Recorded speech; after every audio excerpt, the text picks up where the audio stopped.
But I do like Clockwork as a hero when you're running the Drow Ranger Visage. You want someone who basically keeps the enemy off the Drow and off the Visage, ideally. Mainly the Familiar. Yeah, first, so they know the Radiant has some vision here if you pay attention, which I imagine he was. And already off the bat, oh, great chose though. Icy doesn't have a Blink Dagger ready for some time. These Familiars might be farmed up by wards. But I don't know if Icy's gonna be able to get in range of super. Top tower is under stealing damage from the Familiars. I didn't even know you could do that. Wow. Yes, getting pursued out. They're forced to use an Omni Knight heal just to help him live against the Familiars while bottom lane. Actually, he's gonna push in. He's got the Necro Pulse going to work here. The Familiars end up getting the kill the Shaman anyway, although the Visage does go down. He's still got a flock of 3 working. And looks like it's still split pushing. Drow's here as well. Oh no, sorry, not Drow. The Necro protecting the base during that time. But still did some damage there. And now SMJ jumps into 54. They're starting to rack up these kills with the Drow dead. Nobody hits that fast. The Familiars are fighting against backdoor protection, it looks like. Yeah, so not getting any damage done. Creep's not in the base yet. SMJ still chasing. Still chasing this Rubik. Alright, he's got him. Rubik down. Now the Blink Hex on the super. But Omni Knight nearly falling to these Familiars. Even without Precision Aura, they still hit pretty hard on their own. Familiars are still strong units in general.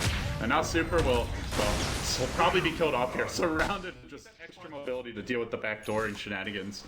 They have to push out all these lanes. Bottom lane currently still pushing out, though they're gonna have to fight against more big creeps as fight time goes on. And Kaka might get caught out. No, the Hex was there, but Kaka gets silenced. He's 4 step back. He's got to stay alive long enough to get his ult. The snowball reels him in, protects him during this time. ZSMJ not kept alive though. By the time they pop out, no, the Omni Knight actually goes down. Yeah, he's not gonna make player to Western fans anyway. And Icy and the rest of them are definitely good players, but certainly not like huge fan favorites in the Chinese or Western community. And well, they might be thwarted here. LaiGaming are on the smoke. Who's gonna get the jump? That's the question. Double Ravage is ready. Blink. Ravage connects. It's on 3. Second Ravage. Rack them up. Knock them down. They get 2.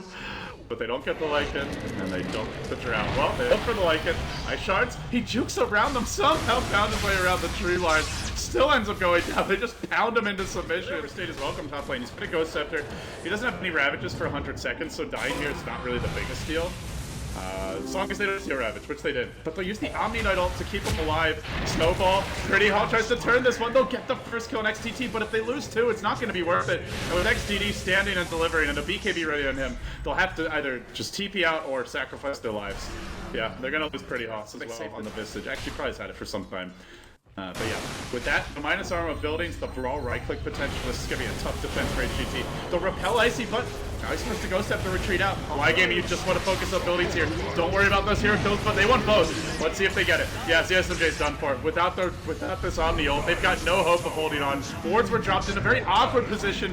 Shaman will use himself up in the air, trying to wait out this BKB, but he's being chased down, blasted away by XDD. They'll lose him. The raw right-click potential, it's too much from LaiGaming. They'll defuse off back to the well. They'll take the third lane of Brax, and it seems like LaiGaming to finally crack this HGT base.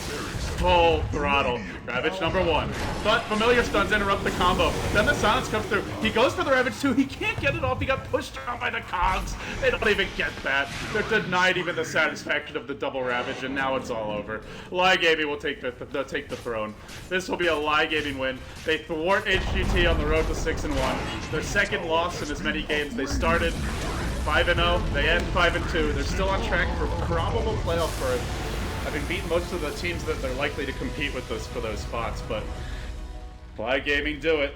The Drow Visage prevails again, this time with a little wolf at its side as well. I still think if HGT had played this more aggressively from like the 8 to 20 minute mark, they could have won. And I think they could have won convincingly, but they missed their timing window, and from there, it required too many mistakes from LaiGaming. Well, guys, that wraps up